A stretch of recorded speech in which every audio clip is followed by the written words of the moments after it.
Good afternoon, everyone. It is Ashley and Bill with another mortgage moment for you. Bill, how are you today? Doing great. How about you, Ashley? I'm good, man. Something that I was thinking about that I wanted to chat with people is as they go apply for a loan with you and we start shopping, what are some buyer bewares that we need to keep an eye out for as we go through the loan process? Because you give us the golden ticket to shop, but it's not done until all the paperwork is signed. And there's a good bit of time between the two. Yes, very good question. So, conversation I have with clients starting in the process or pre-qualifying them is one is be as transparent as possible. So, letting us know what's going on in your life in some aspects because we see so much in the credit report. We know most all their debts, but there could be stuff out there that maybe they're not aware of 100% or they don't think it's a big deal. Who knows?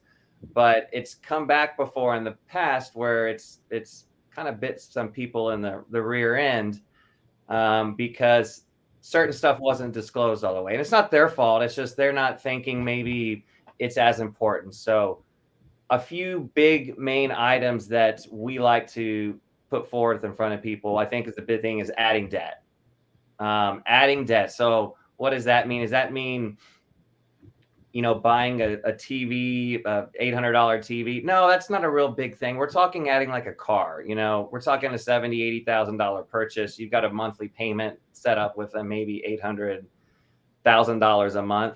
Those are the kind of debts we're talking about to not add on because that could be a deal killer. It could add so much onto your debt ratios where it pushes you out of qualification. Believe it or not, it's happened.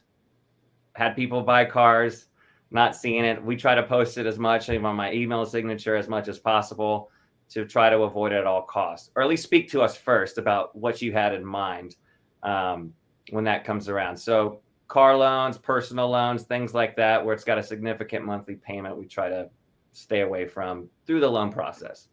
What if your kiddo is turning 16 and they go and get a car, but they don't have credit yet? Could you co-sign for a vehicle for them? You could co-sign 100%. So it does count though. So once you co-sign, it falls on your credit, so it will show there. A good workaround, just so people know, and it happens a lot, is you co-sign with your kid, your 16-year-old, 18-year-old kid, whatever. So if they make 12 payments themselves, the child, and we verify that those payments have been made, that is a debt that we can exclude off the individual. So you have to have payment history showing that this individual, because you're right, sometimes a kid, their child might not be able to buy a car because they have no credit yet. Parents co-sign, it happens all the time. They are willing, they can pay for it, they have a job. So 12 good payments of it, payments history, we can't exclude it off there. Otherwise, it is a debt we do have to count against the parent or the borrower. Okay, got it. So wait for the keys to get the keys to the car for the new purchase is what I'm hearing. Point. Yeah. What about medical debt? That comes up every now and again. So medical debt, we won't talk about collections because that's a whole different ball game there. But some people do get on payment plans for maybe medical procedures. Again, that's debt that is not looked at on their debt ratios. That's counted against them. Okay, it's something that doesn't pop up on credit. Just ways to pay it off. Other things that don't pop up on credit, your cable bill, your phone bill, utilities, things like that you're making monthly payments on, are things that also don't count against you for qualification when you're trying to buy a house. Okay.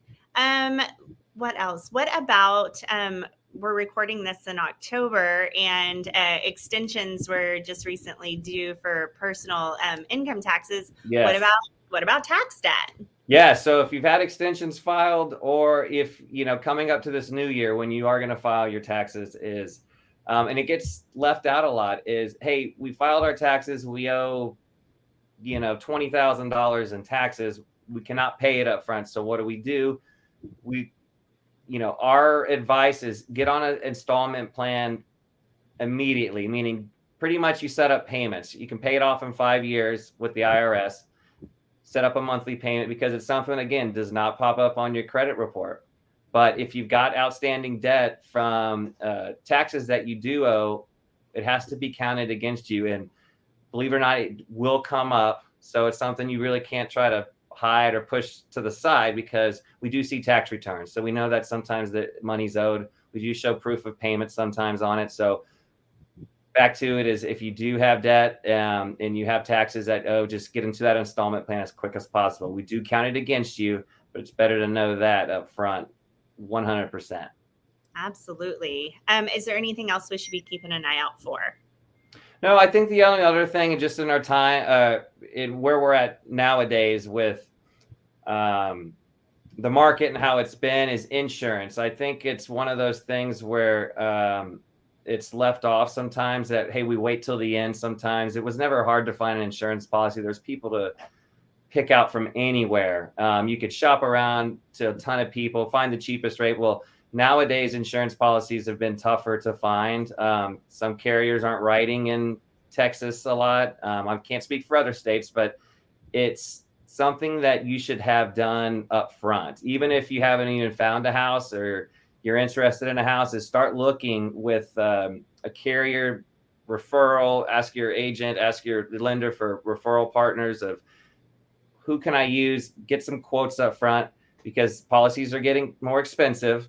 But also is, you want to be sure that you can have a policy written on your house. Believe it or not, some companies won't write on it. It could be too expensive of a house. It could be a house that had prior issues. It's just hard to say. So do your due diligence up front. So it's something you prepare for when you're buying, or before you buy. I love it. Well, I think that is a good list for buyer beware.